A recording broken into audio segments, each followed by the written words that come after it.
Good morning, everybody.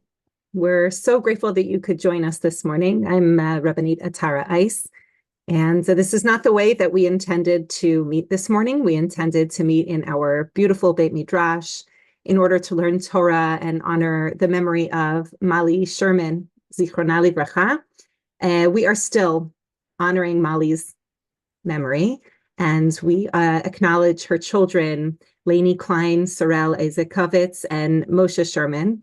We're very, I think, the phrase that I find myself saying this year, now more than ever, this feeling of Vihisha Amza Lavotenu Vilanu in the Leil Shimurim that we had last night. I think we all feel it incredibly, incredibly strongly as we were all, sitting with anticipation, waiting, trying to get some sleep, trying to have our bitachon in Hashem unwavering. And Baruch Hashem, he and Sahal did what they needed to do last night, and our allies. And so what better to do than to spend the morning? I can't think of anything better than spending the morning delving deep into the messages of our story of Geula, our story of redemption. And Bezrat Hashem, we should draw strength from all of the amazing teaching that we will have this morning.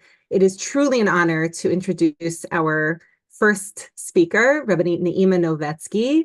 Rabbanit Neima teaches Tanakh at Nishmat. She is a beloved Tanakh teacher at Nishmat. She's been involved in Jewish education for almost 20 years. And she is the co-founder of an amazing website, alhatorah.org. If you have not checked out that website, you must.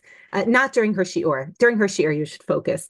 But she really is all about opening up new horizons to learning and teaching Torah. Without further ado, we're very honored for Rabbanit Neima to give us our first shiur this morning. Thank you, Atara.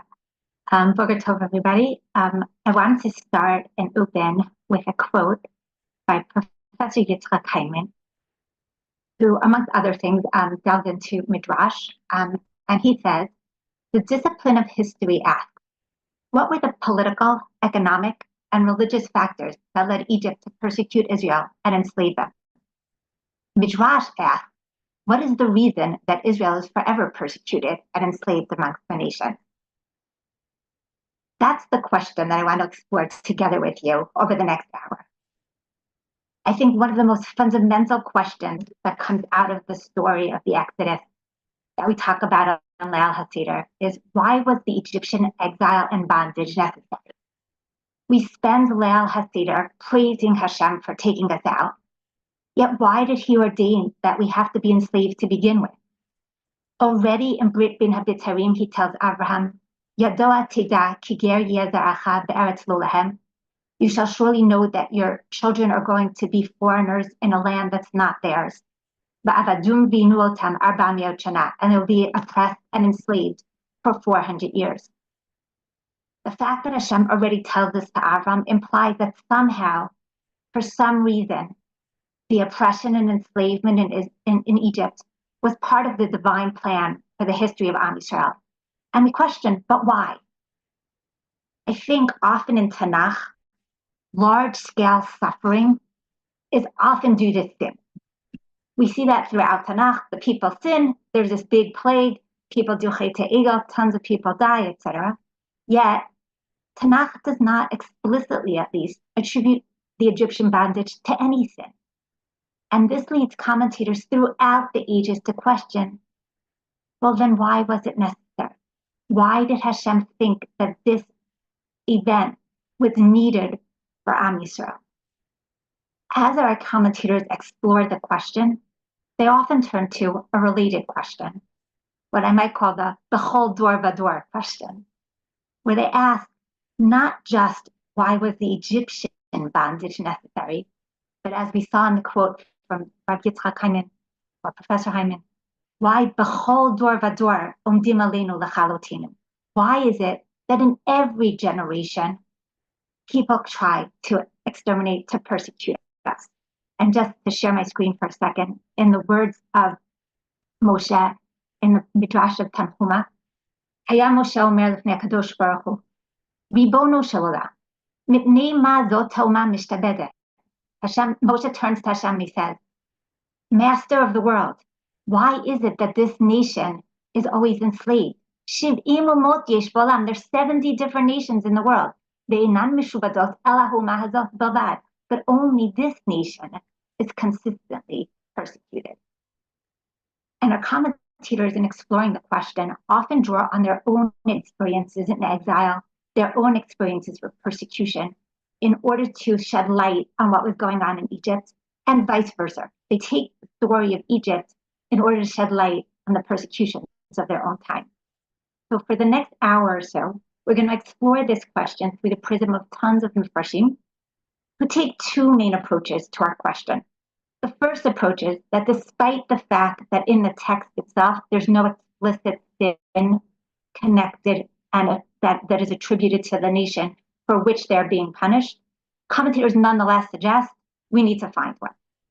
Other commentators suggest, no, this is not a response to sin. Somehow this was necessary for educative purposes to develop us as a nation. Somehow this was going to make us better people. It's in the second half of the second category where we're going to see many commentators drawing explicit connections to their own time. So let's start with a discussion of Brit Bin Habitarim, where Hashem first decrees what is going to be happening to Am Yisrael. So I'm sharing my screen and hopefully, okay. So in Bereshit Tedvav, we're told that Hashem tells Abraham, as we said beforehand, Hashem tells Abraham that his descendants are going to be in exile and they're going to be oppressed for 400 years. And the decree raises several questions. First of all, why is Hashem telling this to Abraham already if it's not going to be happening in his own time? He's not going to be living to see this. What's the relevance to Abraham? Second, the decree involves two distinct things, both exile and oppression. And those two things did not affect the same generation. It's the brothers, the tribes, the sons of Yaakov that went down and were exiled into Egypt, but they themselves weren't oppressed. It's only a few generations later where people are oppressed. And so when we explore the question, our commentators are going to be asking, is it the same reason for each generation? Meaning, why is Abraham the one told? Why is it a different generation that's going to be exiled and a third generation that's actually enslaved? So, and exploring this, we're going to see that different Mefarshim pick up on each of those different stages of history, trying to figure out if this is a sin. As we said, our first approach is going to be those who say we deserved it. Somehow this is a punishment for sin. But of course, the question is, what sin? We're going to start with the Gemara, Talmud in Bavli in Darim Lamed Bet, reads two different explanations as to what the sin might have been, both attributed to Avraham Avinu. Amar Rabbi Abahu, Amar Rabbi Elazar, Neima ne'enash Avraham Avinu, v'nishtabdu banav l'mitzrayim 210 shanim. Rabbi Abahu asked a question, why were the people enslaved in Egypt for 210 years? But he already makes the assumption, Neima ne'enash Avraham. Why is Avraham being punished? So he's already assuming that if this is a punishment for sin, the person who perpetrated the sin must be Avraham Avinu. The Gemara gives several different answers. First one that we're going to look at is from Shmuel, who says, because he greatly examined the characteristics of Hashem. In other words, that he questioned the midot of Hashem. And we ask, where did Avram question the midot of Hashem? Where did he somehow doubt Hashem? He answers, Shenemar b'me'ida ki Hashem. In Bereshit Tedvav, Abraham, after Hashem promises them the land of Israel, Abraham says, but how will I know that I will inherit it? And according to Shmuel, this is the sin of Abraham that caused 210 years of enslavement, towards the exile and the enslavement in Egypt. And we question, why in the world is Shmuel picking up on this specifically? Why not any other potential sin? Why Abraham, etc.? So if we actually look at the parak in which this event happens, we could probably find an answer to our question. So in attempting to understand who perpetrated the crime and whose sin it is, Chazal, in this case Shmuel, is looking to the text and saying, well, if Abraham is the one to whom the decree is told, then it must be Abraham who sins. Because if not, why would Hashem already tell him about the punishment? And so he says, let's look for potential crime of Abraham. And he says the best place to look will be right before the story of Brit Bein HaBetarim. So Brit Bein HaBetarim, the lines that we looked at beforehand are Psukim Yud Gimel and Yud right? Right beforehand, just a few Psukim beforehand, is when Hashem tells Avram that he's going to give him this land. And Avram says, but how do I know that I'm going to inherit it? And so Shmuel says, it must be this doubt, this not trusting in God, that led to the punishment that's told right afterwards of exile out of enslavement in Egypt. And he says, and if you think about it, it's a measure for measure punishment. If you don't trust that I'm going to give you this land, Hashem tells Abraham, well then, I'm not going to give you this land right away. You're going to have to go and wait 400 years until Bnei Israel are enslaved in Egypt and finally come out. So that's one approach. The Gemara then brings another second opinion. Rabbi Yochanan Amar, Shefrish bnei Adam milikanes tachat kanfei hashchina, because Avram didn't take the opportunity to bring people under the wings of the Shechina. And again, originally we questioned, what are you talking about? What opportunity did he have? And Rabbi Yochanan quotes a pasuk in Perek Yud of Sefer Brishit. Tin li hanefesh v'harachush kachlach. This is part of the story of the war of the 4 kings against the 5 kings. And in that story, Abraham wins the war. And as a result, he's able to take back all the people that had been taken captive from the people of Sodom, etc. And as he takes them back, the king of Sodom tells him, just give me the people. If you want to keep all the booty for yourself, you can keep the booty for yourself. We still wonder, so what's Rabbi Yochanan saying? What was Avram supposed to do? Rabbi Yochanan seemed to be suggesting that Avram had a unique opportunity here. He had just saved the lives of tons and tons of people who we'll later find out are going to be very wicked people who don't necessarily recognize God. And Avram could have taken the opportunity to go and bring all these people close to Hashem, and he didn't. And Rabbi Yochanan says that missed opportunity is the reason for the oppression and exile. And again, we wonder, wait, really, what exactly are we saying that Avram's supposed to do? Are we a proselytizing, a nation of, like Avram was supposed to know that he's going to convert everybody? But the truth is, Chazal actually do view Abraham as someone who brings people close to God. On the pasuk that he took the nefesh asher lakach mecharan, that Abraham went from Haran to Canaan with nefesh, Chazal say, what's that nefesh? Those are the nefashot, the souls that he literally saved in the sense of bringing them close to God. Here too, we have the word nefesh, and he had the opportunity to take these nefashot, to go take these souls and quote unquote convert them, to bring them to monotheism, to recognize Hashem, and he didn't. And in order to understand Rabbi Yochanan more deeply, even though he doesn't say any of this explicitly, I think we might ask the question of what if? How would history have turned out differently had Abraham not given those souls back to Sodom to be under the influence of Sodom, but taken them to influence so that they could follow the ways of Hashem? And what one could say is that in this war, Abraham basically had conquered the entire land, right? The 4 kings against the 5 kings, they had conquered all the land. He goes all the way up to Dan, all the way north, right? So he's really conquering the whole land. It's very possible that had Avram taken this opportunity, that we wouldn't have needed to later on do the conquest. We would have had a peaceful, quote unquote, conquest in the fact that these people would have naturally come to believe in God under the influence of Abraham. After he had saved them, they'd have a reason to look up to him, and then they might have come close to Hashem, and we wouldn't later need to exit the land in order to re-enter it and conquer. And that's why eventually we need to be exiled so that we can come back in and conquer Eretz Yisrael. So the Gemara brings two different sins of Avram, choosing Avram, as we said, because Avram's the one who's told of the decree. Second, the sins that they choose are probably because of textual reasons. They're very close to the description of Brit Bein HaBitarim. The first one is actually 5 psukim beforehand. The second option is the parak beforehand. This is the main story right before the parak that talks about Brit Bein HaBitarim.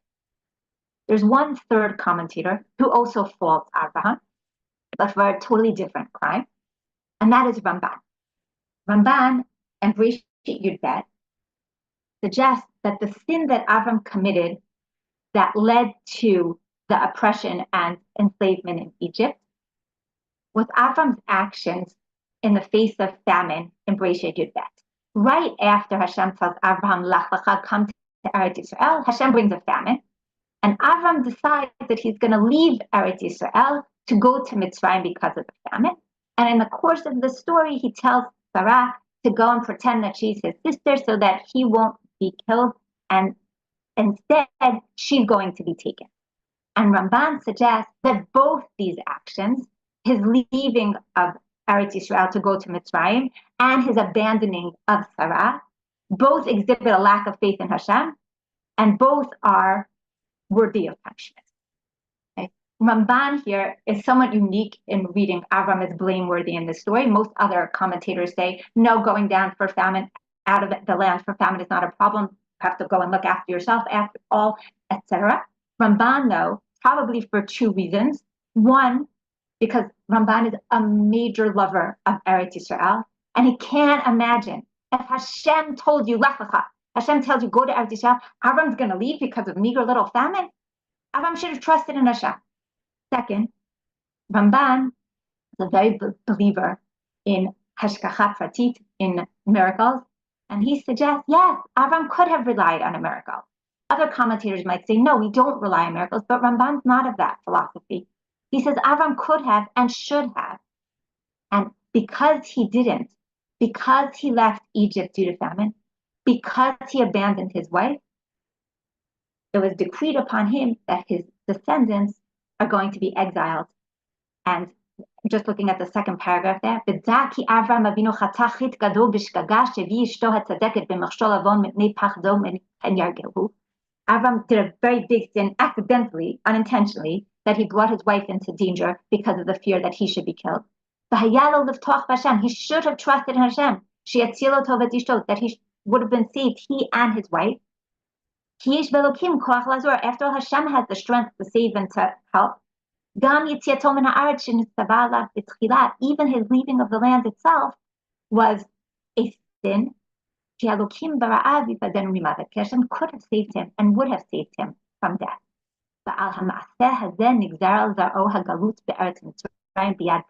He says, and because of this, his descendants were decreed exile in Egypt by the hands of Pharaoh. What leads Ramban to pick up on this story specifically? So for Ramban, Avram does a major sin here. This isn't a moment of doubt. This is acting on doubt, leaving Eretz Yisrael that Hashem had just promised him. And again, one might say, oh, look, measure for measure. You left Israel. You're not going to get Israel right away. In addition, he views his abandoning of his wife as a very serious fault. But there's something else that's really motivating Ramban from a textual perspective. Ramban says, Lo nafal davar mikol me'orah ha'av shelo yeh babanim. Not one thing that happened to the parents doesn't happen to the kids. What we might say in other language in Hebrew, ma'aseh avot siman lebanim, the events that happen to the fathers are a sign for their sons, or in English, history repeats itself. Ramban notices a whole bunch of parallels between the story of Abraham in Egypt and the later story of Bnei Israel in Egypt. In both cases, there's a descent due to famine. There's a ra'av that leads Abraham to go and leave Eretz Yisrael to go to Mitzrayim. When the brothers leave to go to Eretz Mitzrayim, they leave because there's a famine and they go down to Egypt. According to Ramban, in both cases, there's a taking of wives. Pharaoh takes Sarah. This isn't explicit in the story in Sefer Shemot, but Ramban reads the idea that the boys will be killed, but the women, the baby girls will be saved, because what did the Egyptians want to do with those baby girls? They were planning on taking them and marrying them eventually. Third, after oppression, we have a punishment. In the case of Avram in Egypt, Hashem sends Nigaim, sends some type of plague onto Pharaoh and his household. Obviously, in Egypt, in the story in Sefer Shmot, after the oppression, Hashem sends 10 makot.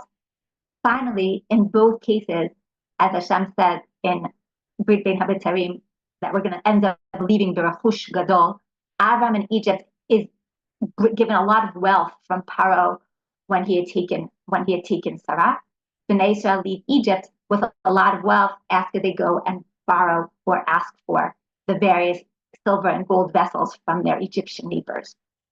So I think it's important to recognize that Ramban is motivated not just by, oh, I need to find the sin of Abraham, but also by these textual parallels between the stories and saying, look, we have this principle, and Ramban makes a point of this principle in many different places in his Pirush, that what happens to the parents is a sign for the children. If Avram did something wrong, we'll see some type of measure for measure punishment, and we do in this story.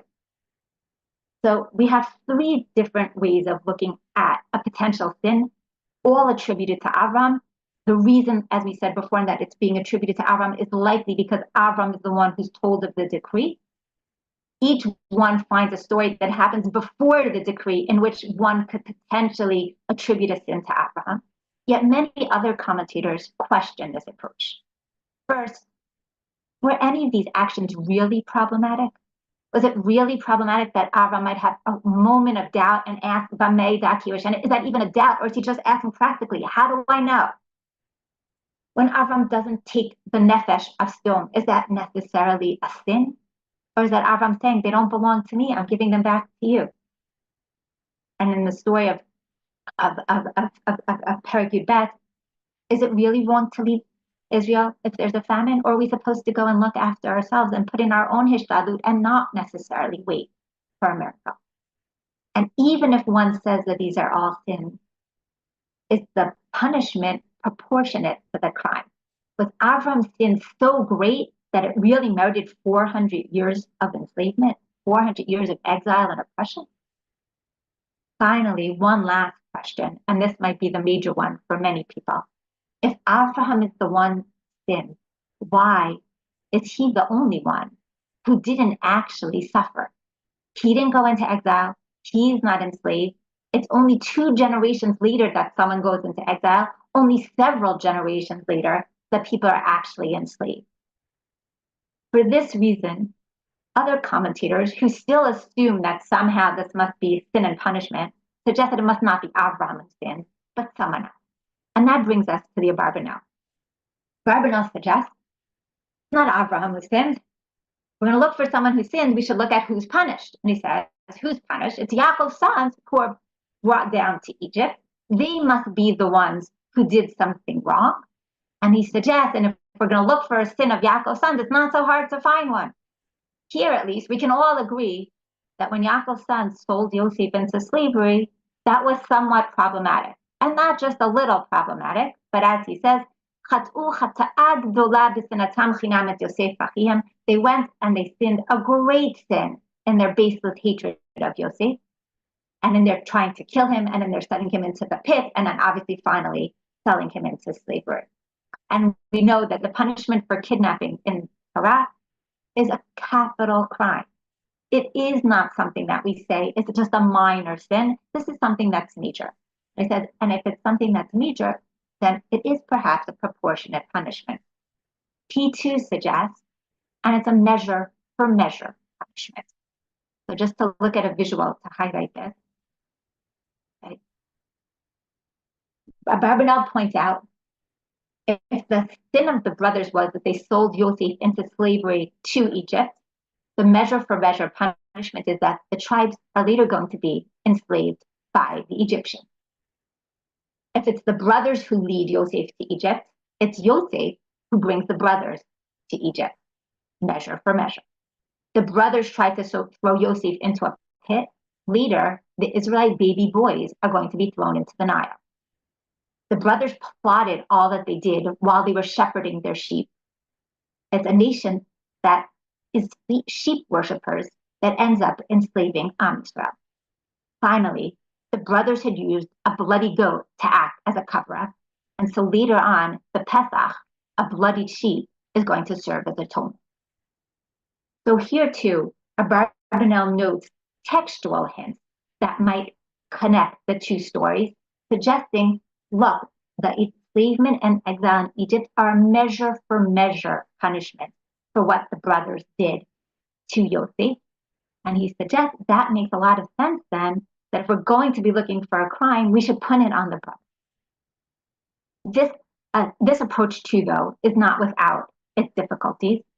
And there's a lot of questions that someone can ask on this approach, starting with, if it's the brothers who sin, why is it, and actually, let me reword that. If it's the brothers who sold Yosef into slavery, why are all of the tribes, Yosef included, who had been a victim in the original story, also enslaved? Why Binyamin, who wasn't part of the enslavement, why is his descendants also enslaved? That's one question someone can ask on Abarbanel. Second question would be, yes, the brothers are sent into exile, and so they get that part of the punishment. But the truth is, the exile itself was probably minor to the fact that later there's an oppression and bondage and genocide, which the brothers themselves don't experience. So just like we asked with regards to Avram, if Avram, the one who sinned, why did his descendants who are punished?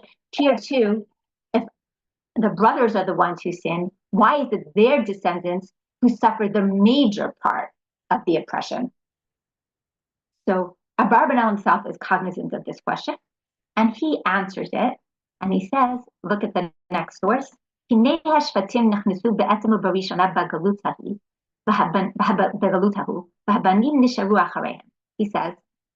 the brothers went into exile. Their children stay in exile as a result of them. They says the Rabag already discussed this. Rabbeinu Levi ben Gershom already discussed this principle of how do we understand why sometimes children are punished for their parents' sin.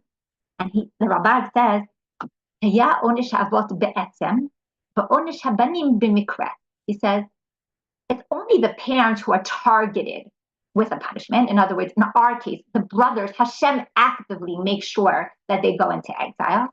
He says, but the children are just collateral damage. Because the parents went into exile, the children find themselves in exile. They don't necessarily merit a miracle to take them out, and therefore they're collateral damage to suffer the experience of exile, which often is accompanied, as it was in this case, with oppression. And so Abarbanel suggests, whenever we look at the question of why are children potentially punished for the sins of their parents, one can use the answer given before him by Rabag that suggests that often children are punished as an indirect result of what happened to the parents. I'll give you just another example what Rabag himself says. If a parent is stole a lot of money and is punished that his property is confiscated, he's the one being targeted, but obviously his children are going to be affected as well. So that's how Abarbanel answers this question. A third question, and I think this is perhaps the major question on Abarbanel, does it make any sense that Hashem could have already decreed a punishment to Abraham on a crime that had not yet been committed? How is it possible that Hashem's already giving a punishment in Brit Bein HaBetarim if the brothers aren't even born yet necessarily, and for sure haven't yet done the sale of Yosef? Abarbanel attempts to answer this question too, pointing to the end of Sefer Dvarim, where we have the Klalot, where we have a series of curses, and says, look, that whole parak is full of curses of what will happen to Am Yisrael in the future.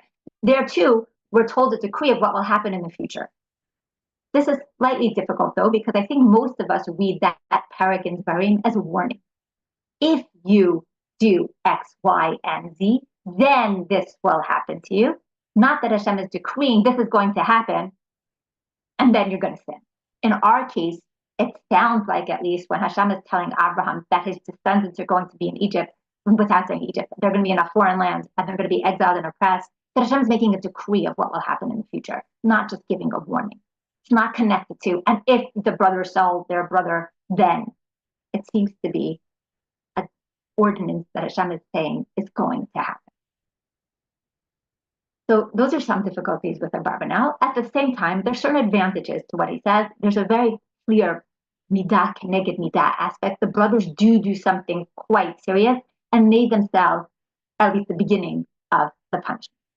Moving to one last approach within the punitive discussion. One last approach, not surprisingly, focuses on the third generation, not Abraham, not the people who are exiled, but the people who are oppressed, and suggests if the Israelites are the ones who are oppressed, all of the tribes, somehow it must be them who sinned. And so various commentators try to find what is the sin that Bnei Israel must have done in Egypt. And I'm going to actually go out of order on the source sheet for a second. Sforno suggests that they must have done Avodah Zarah. Looking in Sefer Shemot, one will not find a hint of the fact that Bnei Israel did Avodah Zarah. And that says nowhere in Sefer Shemot that Bnei Israel didn't believe in God, that they were worshiping idols. But we do have a pasuk in Yechezkel that says, "Vayamru bi v'lo avu l'shmo elai, ish et shikutzei enehem lo hishlichu, v'gilulei Mitzrayim lo azavu." We have a pasuk in Yechezkel that says that Bnei Israel rebelled against God and worshipped idolatry in Egypt, and that's an explicit pasuk which Sforno suggests must be what Bnei Israel did wrong in Egypt. Rabbanit picks up on something else. He says, if I'm looking at Shemot, can I find something that Bnei Israel did wrong? Okay? And it's somewhat hard to suggest that, Bnei Israel assimilated. One could say, as Sforno does and Yechezkel does, that they stopped believing in God, but we don't have mitzvot yet. We don't have a Torah yet for Bnei Israel to be keeping. So Rabbanit suggests, maybe then it's not like a Ben Adam Makom sin, but a Ben Adam Chavira. He says, we don't have too many stories to go on. We have one story, though, which might shed a little bit of light about the nature of Bnei Israel in Egypt.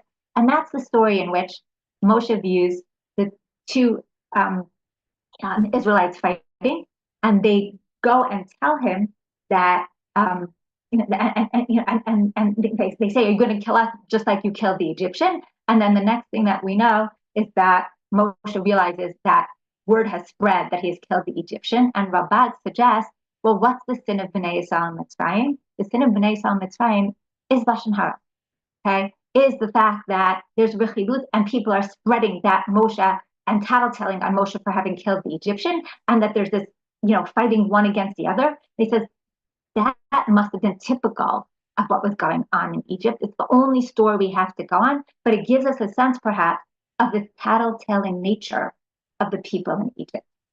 So Rabbanit picks up on a Ben Adam L'Chavero, Sforno Ben Adam L'Makom. The common denominator is looking for a sin that might have some textual hint. Sforno drawing on an explicit pasuk in Yechezkel, Rabbanit drawing on really the only story we have about a layman in Israel, meaning of Israel in Egypt. And both of them suggesting, but it must be the Israelites in Egypt who deserved what happened to them, since they're the ones who were enslaved. Now, the same question, of course, that we asked on Abarbanel, one can ask here, but could Hashem have already ordained something for a crime that didn't yet happen? In addition, they might have been the ones who enslaved, but why then were the brothers in exile? And of course, one can combine Abarbanel and Rabbanit and Sforno and suggest the initial exile was due to the sin of the brothers. The oppression was due to the sins of Bnei Israel in Egypt. Nonetheless, there are many who are very uncomfortable with his entire approach, questioning, are these sins proportionate to the crime? Why is Avram being told if the sins hadn't happened yet? If Avram is the one who sinned, then why is he the one who's not being punished and only his descendants are being punished? All those questions lead people to question this approach. But I think many question this approach regardless of which person we picked up on as the criminal, because they're uncomfortable with this approach as an approach in general to the question of why do bad things happen to others? Because often personal experience and life experiences show that often people seem to suffer without having committed a sin. And they're very uncomfortable with this quick answer of, oh, if there's suffering, it must mean that someone sinned. They say, but that's not true. I see suffering, and it's not necessarily because of sin. And just to look at one Parshan who says this very explicitly, Rachaste Crescus is living through the Spanish pogroms of 1391. And in his own time, his entire community was decimated. And he's looking at the story of Yetziat Mitzrayim and thinking to himself, how does that story relate to what's going on in my own time period? And coming to the conclusion that it can't be that either one is due to sin. He knows that the people of his own time were not all sinners, and yet they're suffering. And he says, and yes, Tanakh does not say that the Shiabud was a result of sin. And so he says, V'yitachin lomar, shekamo shehaya begalut Mitzrayim, it's possible to say that just like during the exile in Egypt, shelo nidar bo onesh kodem mevar, that does not say that this is a punishment for anything. Ela shehaya hatza'ah l'suminu mishubadim la'avodat Hashem yitbarach. King begalutim zeh. He says, it seems that the galut in Mitzrayim was not a punishment for sin. There's no sin mentioned in Tanakh.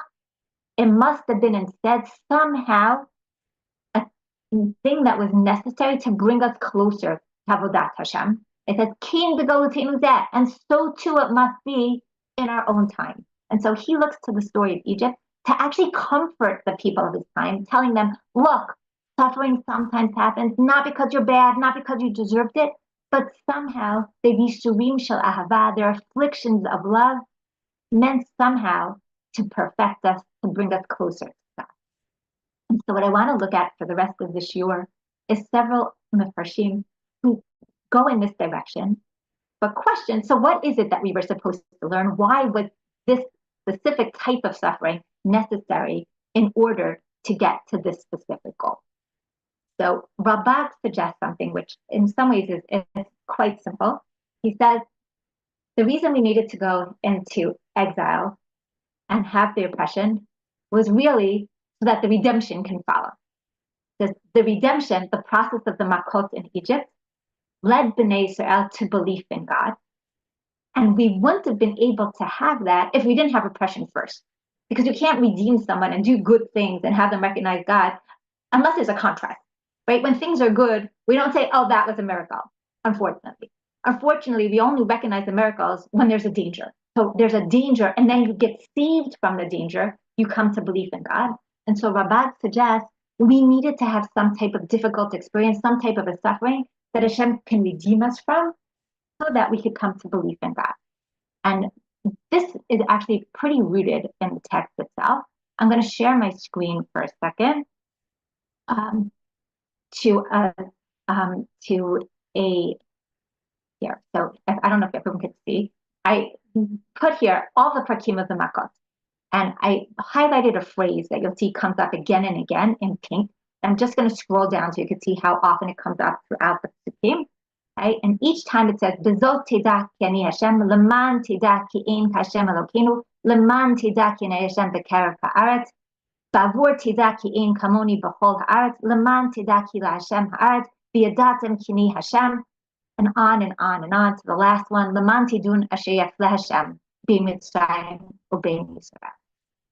Throughout the prakim that talk about the oppression and the exile, there's this running motif, this refrain, Leman Teda Kini Hashem. Over and over, the Psukim tell us the reason this is happening is so that you will recognize God, exactly as Rabbah suggests. So the Psukim themselves might be suggesting or hinting to the fact that the reason the oppression was necessary was so that afterwards, through the redemption, we'll be able to see Yad Hashem and come to recognize Yad Hashem. Okay.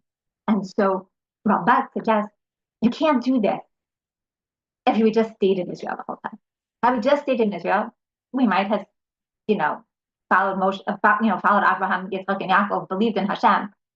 But chances are our belief would get weak. We wouldn't necessarily see miracles that are miracles. We wouldn't appreciate them. But going to Egypt, being oppressed, and then seeing the Makot, then seeing Kriyat Yamsuf, that brought Leman Teda Kini Hashem, so that you shall know that I'm God.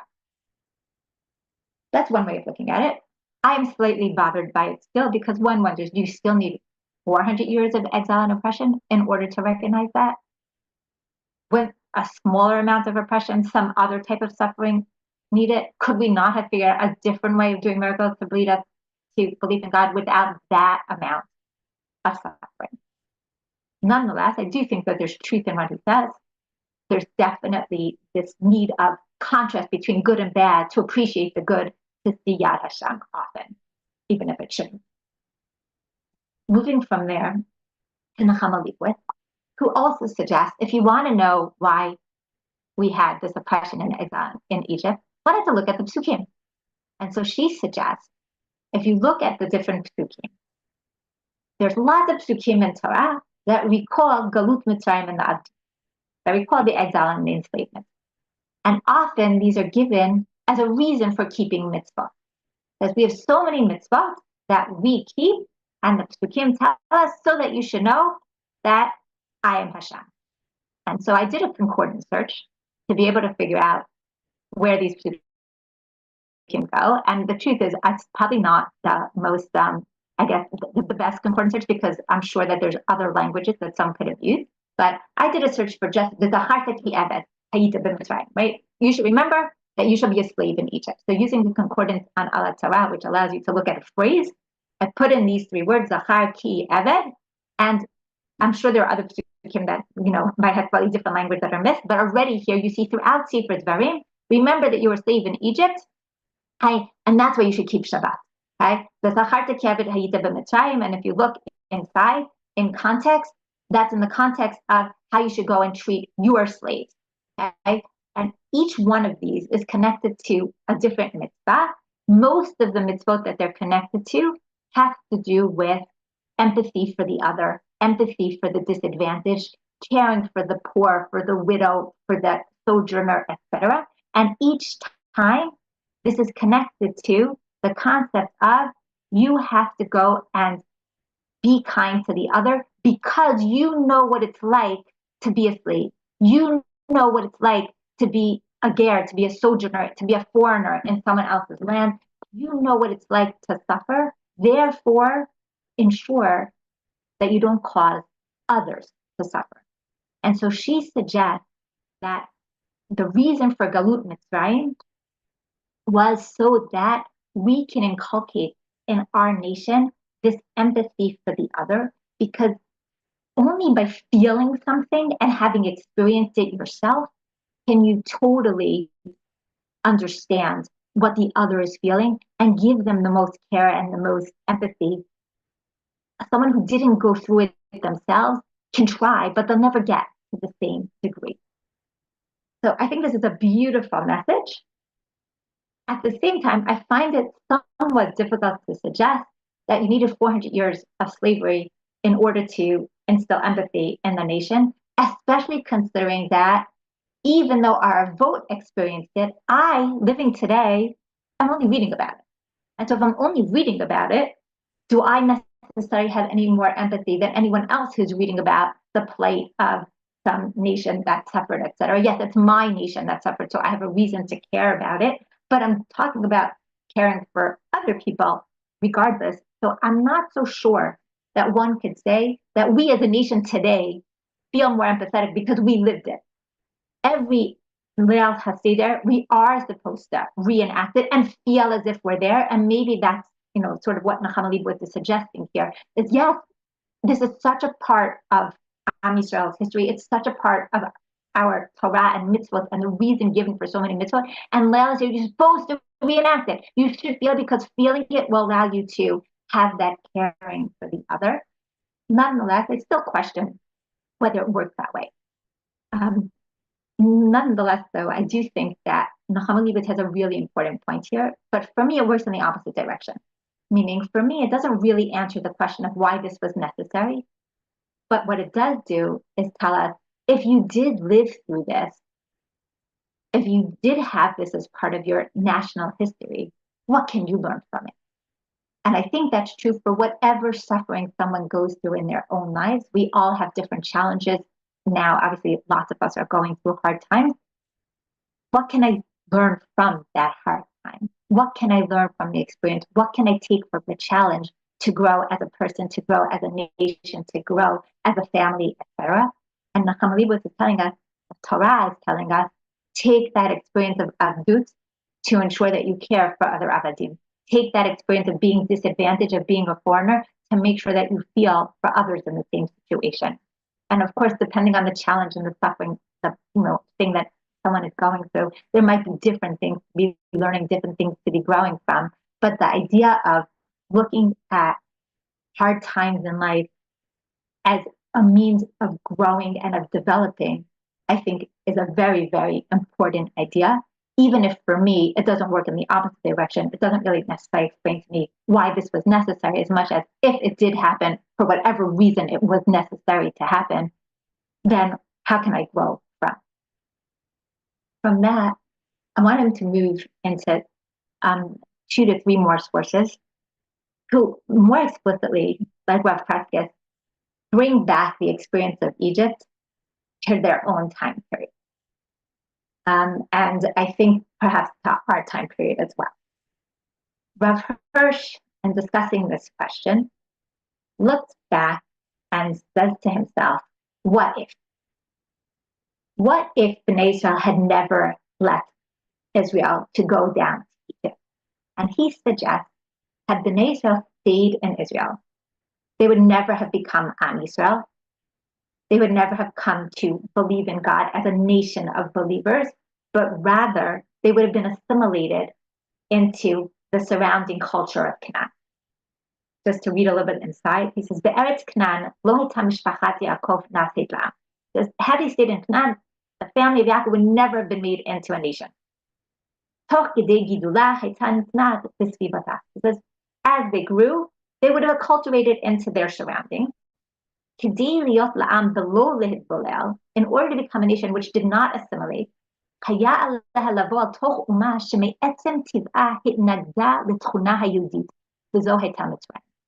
They had to go out of Canaan to a nation who despised Judaism, who on their own wanted to separate from the Jews. He says, in Mitzrayim, the Mitzrayim looked at shepherds as Pavat Mitzrayim, as an abomination.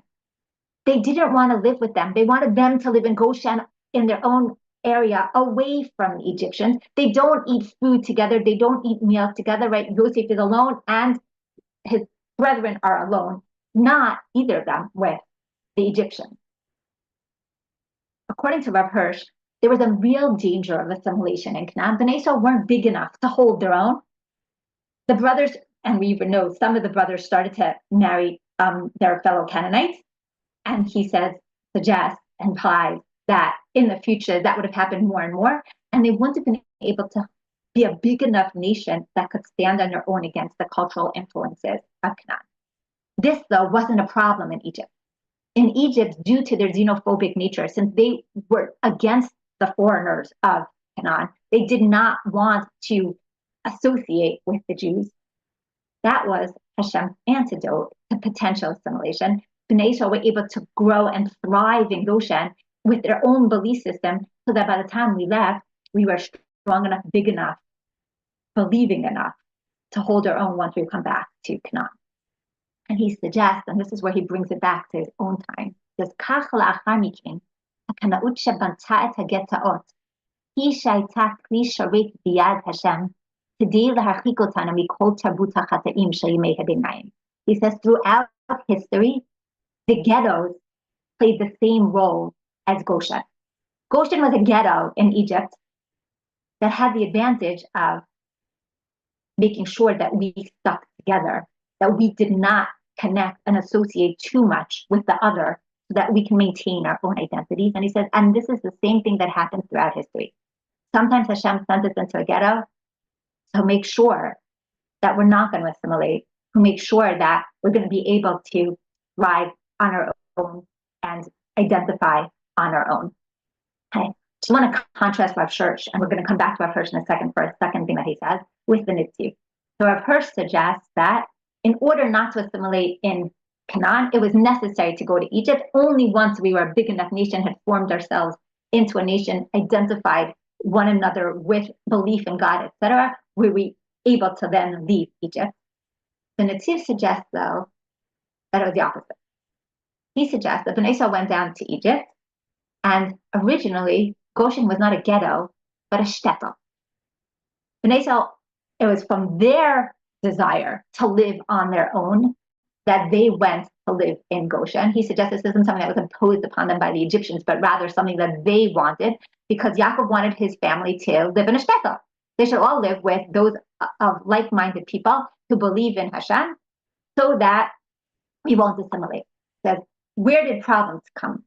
Problems came only once we decided to leave that shtetl of Goshen. And he says, the pasuk that says, "Vatimalei ha'aretz otam," which I think normally people understand to mean that we had proliferated so much that we filled the land.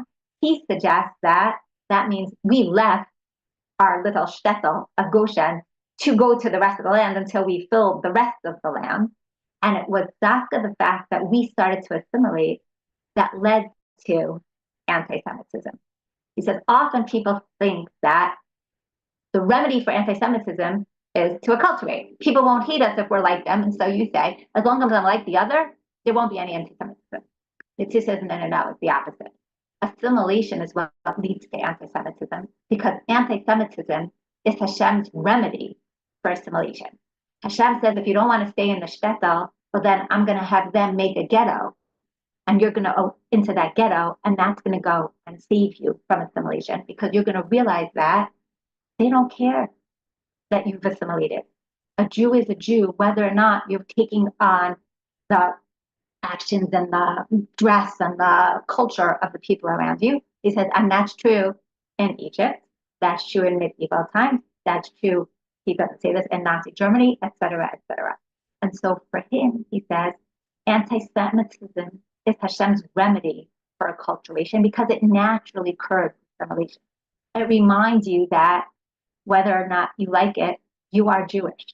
It pushes you together and forces you to be at one with the other within this community, and pushes you away from the people who you were trying to assimilate into.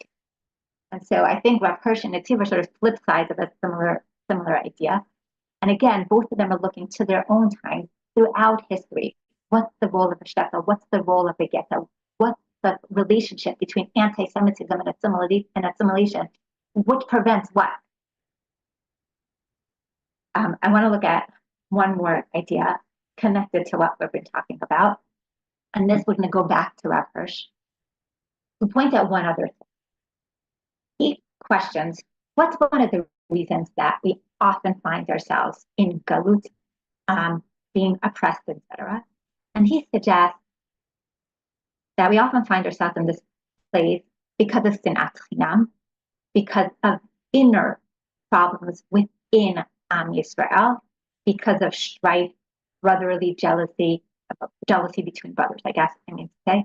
And I'll just read you a line here where he says, "B'sofo shel davar, hagalut harishona v'hagalut ha'achrona." He says, at the end of the day, the first exile and the present exile, makor shtehen b'kin'a v'sinat chinam.